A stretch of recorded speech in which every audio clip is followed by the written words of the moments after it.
Hello, everyone, and welcome to yet another installment of my personal favorite series, Overcoming CRPS.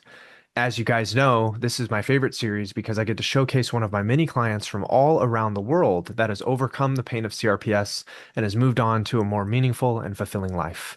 Today, I'm super excited because I get to share with you my very first client from Switzerland, Cecile.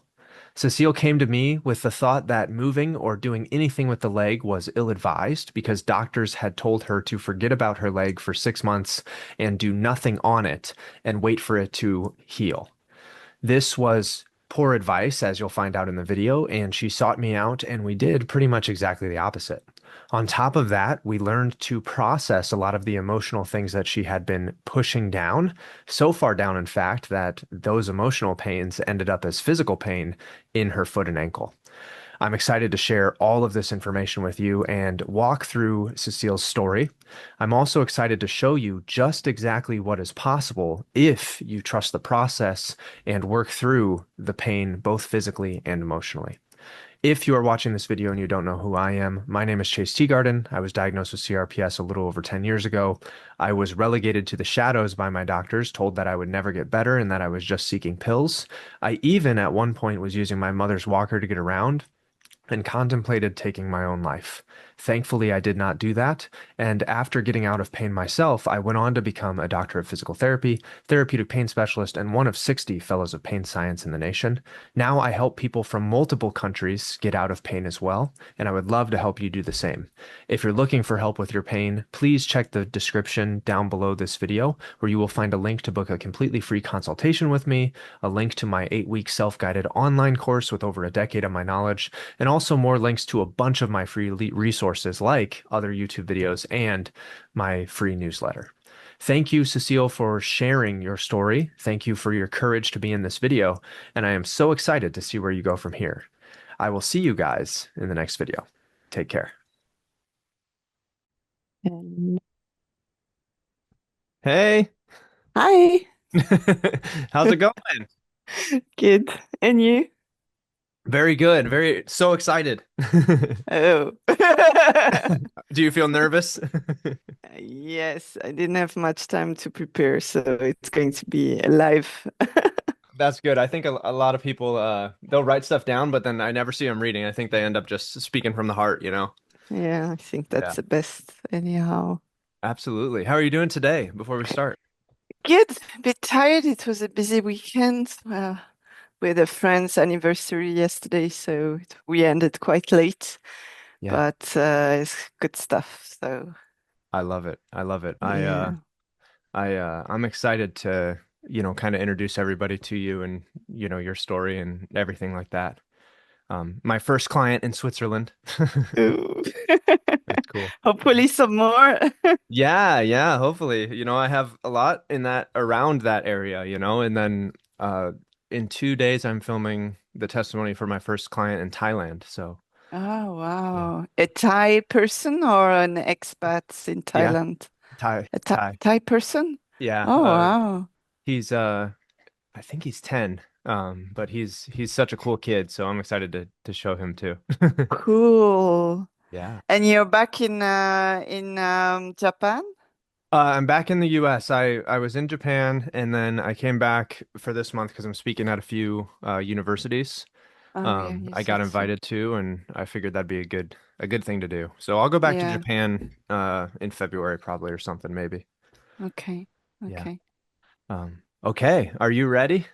Yes, you have to ask me the questions because I don't have them. It's totally okay. So the first thing is we need an introduction and then a background of how things were going for you before you found me and started coaching.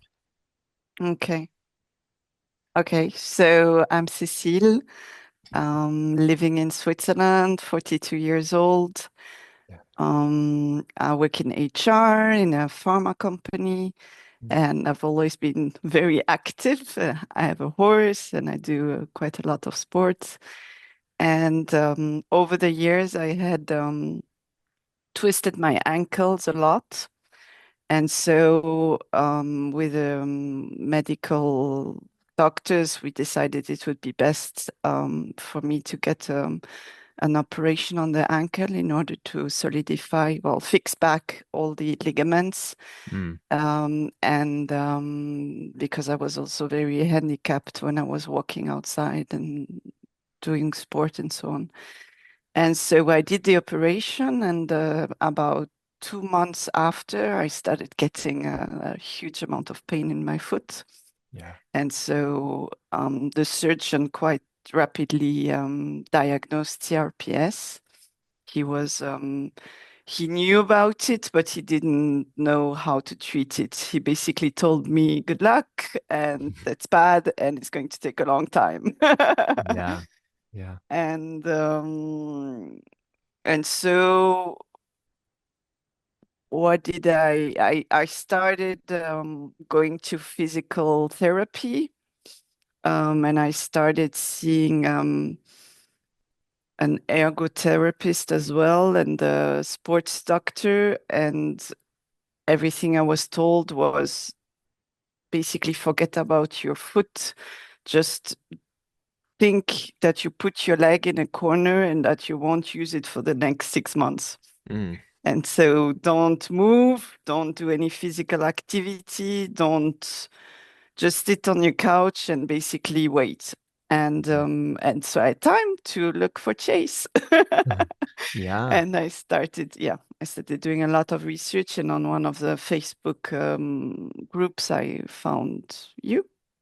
Yeah, and I remember I'm hoping I can find it because if I can, I'll put it here. But I remember your question in one of the Q&As, asking, I've been advised not to do any activity and stay off of my leg.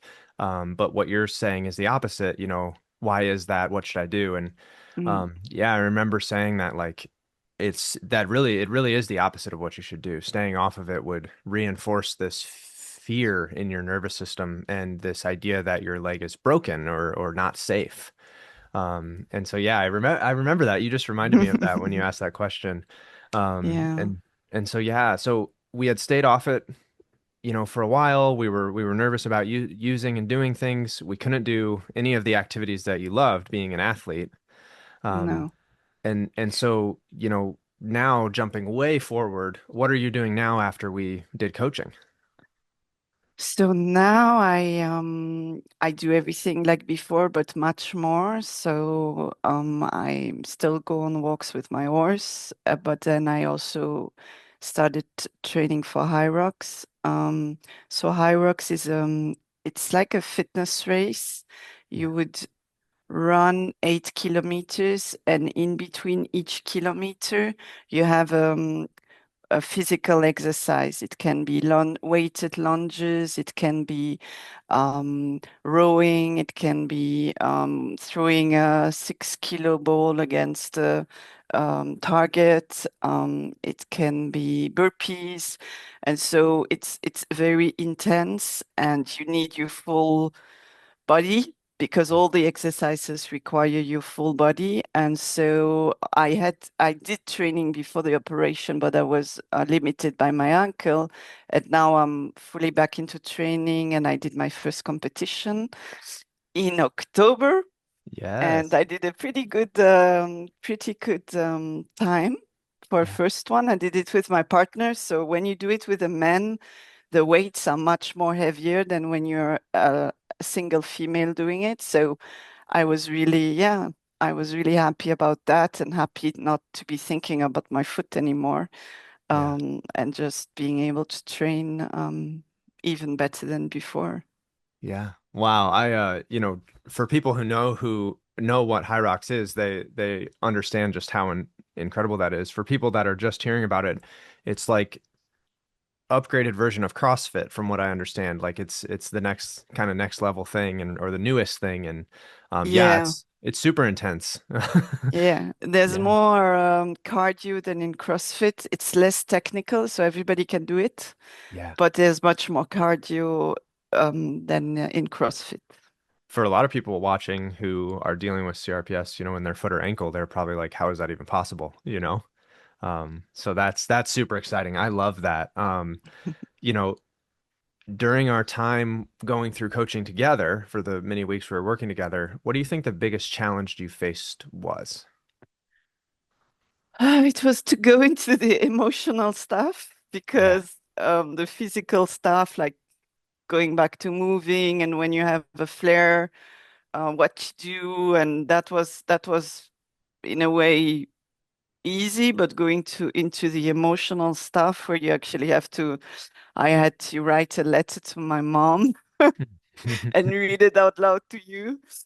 Wow. And yeah, all these setting boundaries and you really holding me accountable to set them and debrief with you the following week. That was what I was fearing the most. Yeah. And actually, yeah, it was a great practice. I'm still learning. I haven't finished learning, but Yeah. it showed me that it was possible, and it's possible to address the emotions we don't want to look at. Yeah, and it's also exciting sometimes, to see that as we address the emotions, the pain starts to relieve. Mm, And that's, for me, when I was going through my own journey and learning all this stuff, that was the most surprising but also exciting thing because it was like, even though I'm afraid of these feelings that I've pushed down all the way into my foot, um, yeah, I I understand my body might be stronger than I think, as I let these emotions out and suddenly my ankle and foot are feeling better. Um, yeah, yeah, exactly, exactly. And that's cool. yeah, and also to understand the link between it because it, at first you have so much pain, you just can't believe that it can come from an emotional factor. But then when you start addressing it and you see the pain going down and you see that you can put so much more effort on your leg and your ankle and the pain's not coming back, and you don't fear it anymore, that's quite amazing, actually.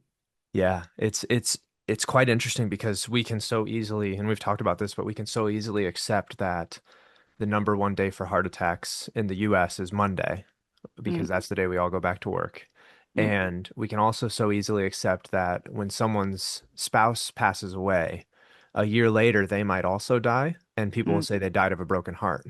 mm, And so in both those situations, the emotions around work and the emotions around a loss of a loved one, our body physiologically changes and we die, or we mm, um we are in so much pain we make a sacrifice of ourselves. And mm, to know that those things can happen and to also know that stress could cause us to have stomach problems or headaches, I it's not so far-fetched to say that stress and emotion could lead to CRPS in mm, many different ways.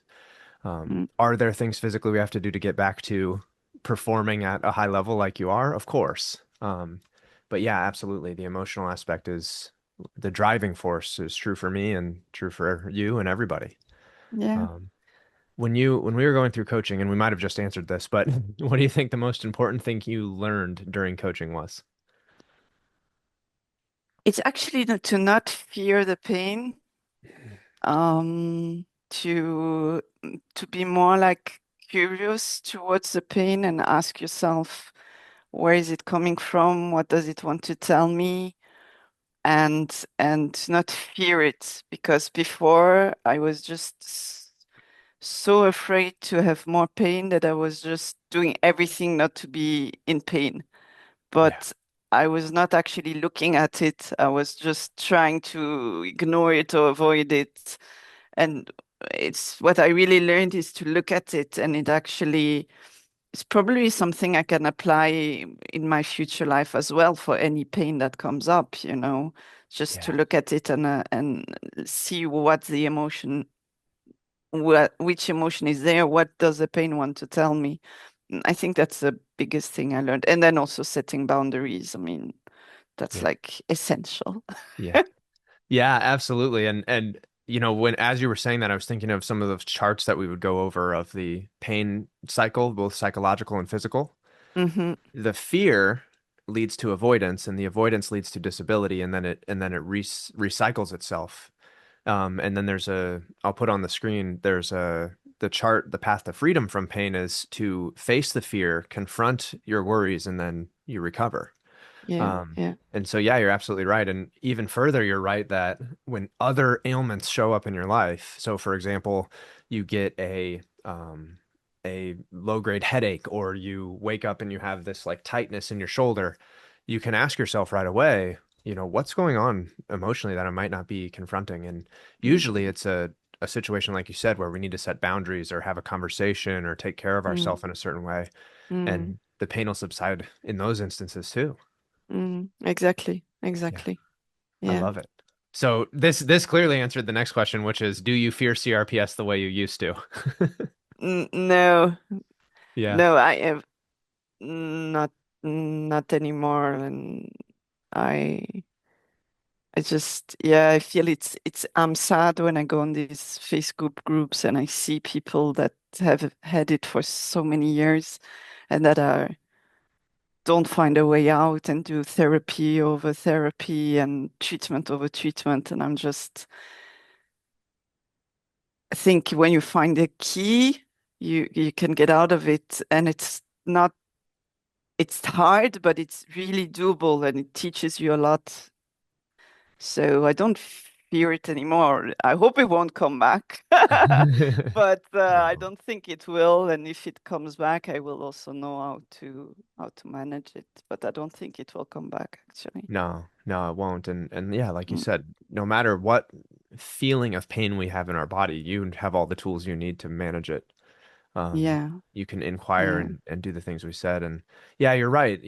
Even for me, I'm in about outside of my group, The Window Pane, I'm in about 10 Facebook groups because I'm trying Mm, to share my videos and stuff.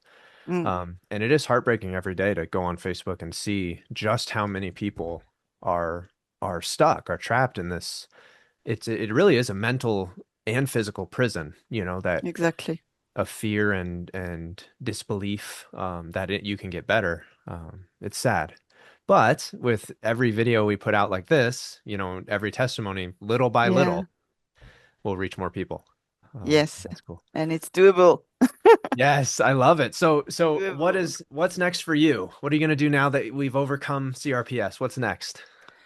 So next is just to continue this journey to learn to set boundaries, take time for myself when I feel tired or I feel pain somewhere. Yeah. Continue training. I really want to be at the best physical state that I can be. So I have a next competition in January, and then I will have other ones, but continue to have a goal for my sports and then also find more and more time where I have joy, Yeah. because people with CRPS also are not maybe always the ones that can find the most of joy, Yeah. that create space for joy and happy moments. So this is also on my journey to I love. create Yeah. space for happy moments. I love that. It's clear that you really took to heart, a lot of the stuff that I talked about because yeah, you're right. The people with our type of personality, we often sacrifice ourselves for others a lot. Mm, And mm, yeah, putting our foot down and setting boundaries and finding the space for ourselves is very important.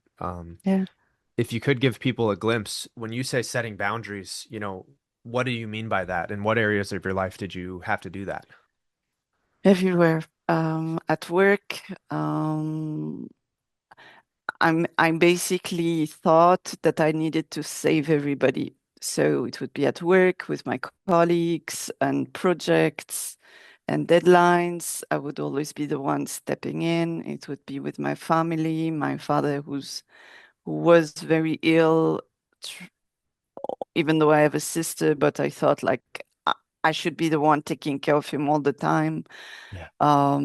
Also with friends who were also maybe sick and unwell that were relying a lot on me, and I was just getting my time was just eroding basically to in all these situations, and I didn't have a lot of time just for myself and to take care of myself, and I Yeah. was always putting myself second or third. Yeah. So setting boundaries is just explaining to the people what your needs are as well, Yeah. and and and trying to find ways where you can um, have time for yourself and recharge, and yeah, so that you can also be the best, the best, how do you say, like the best of you for the other situations. When you're always tired and in pain, then there's nothing much you can do for anybody. And this is something I stopped sacrificing myself, honestly. I love it. Yeah, you said it exactly right. Always trying to be the savior. Mm, That is a key component of what individuals who develop CRPS do. mm, I did it myself when I was stepping up, for my mom when she was sick, and then my family after she passed. Um, and it's funny because I just did it. I just did exactly what you did. You said I was always the one stepping in, mm. and I just said I was always stepping up. And what do we use to step? Yeah, the foot. The foot, yeah, and I had CRPS in my foot as well. And so Yeah. so funny, and the last testimony I did with Carol, I said she was talking about oh shoot, letting go. And she had CRPS in her Oh, hand. oh, So yeah, that's the phrases we crazy. use matter a great deal. And yeah, I'm beyond proud of you. I think it's just amazing the stuff that you've been doing, and I'm really excited to share with everyone, your story here. Yeah, If it's Sorry, so what were you gonna say? no, it's I hope people will see it, and I hope it will give them some hope, and everybody can do it. It's Yeah. yeah. If there was somebody watching this, like yourself when you were first afraid and kind of doubting that, they could be out of pain, what would you say to them? I would tell them stop looking online once you found Chase. Like focus on the coaching, and don't get scared further with what you will read, and Yeah, just give it a fair chance, yeah, yeah. like really do the exercises, show up, go where you don't want to go emotionally, and try and just focus on that.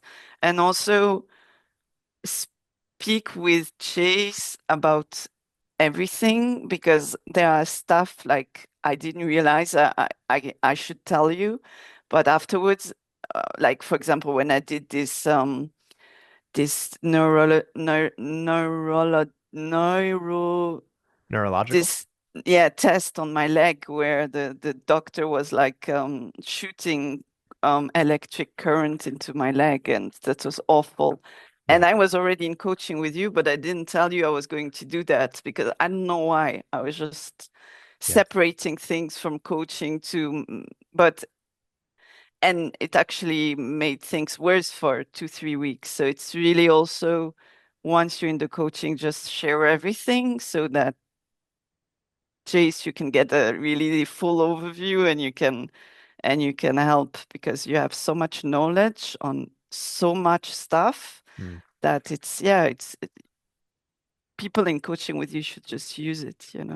Yeah. Yeah, I think that's a lot of times I did this myself when I first met with just a counselor in general. I was trying to be like the perfect patient or the perfect Coachy. client. Yeah, and Yeah. there was a lot that I didn't share at first, and then I realized like they don't have a view of who I am, if I'm not sharing every single thing. And Mm, yeah, you're exactly right. When you do a EMG, intramuscular EMG, I had that done as well. mm, Or an MRI or any other physical test, it's important to share because a lot of those tests will say things like my EMG said I had irreversible nerve damage. that's what Um, it said as well. for you, yeah, it said the same Mm. thing, right?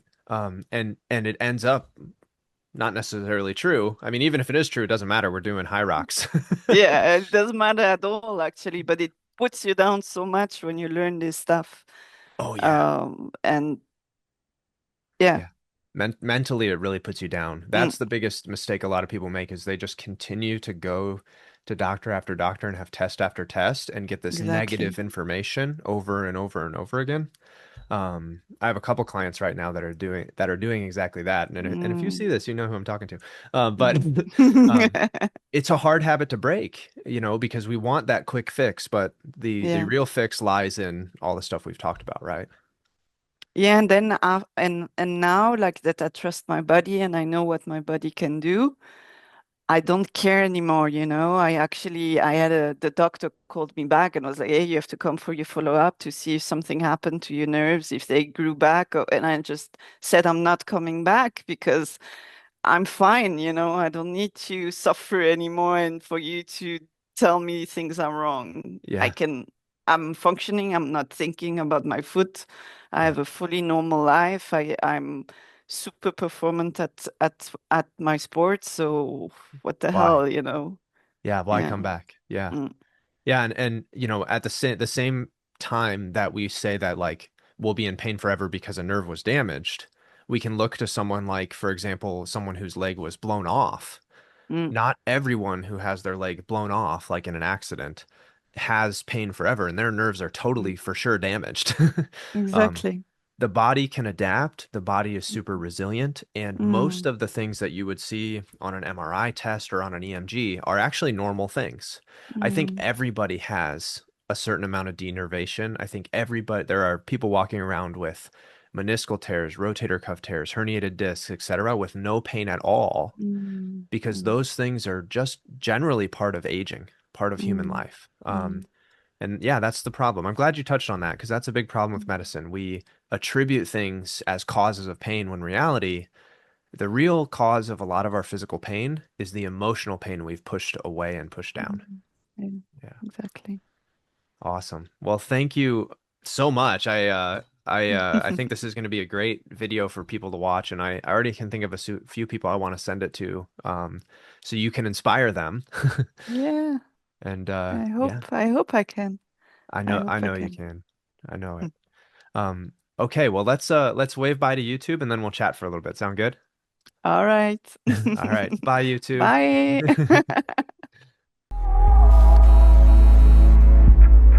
Picked up the pieces, the seasons are changing, flowers I'm rearranging. Kept this a secret, gave me every reason, the stream I was chasing. The price of peace, the silence released, a fire we kept on burning. The light through the leaves, smoke in the trees, engines keep on turning.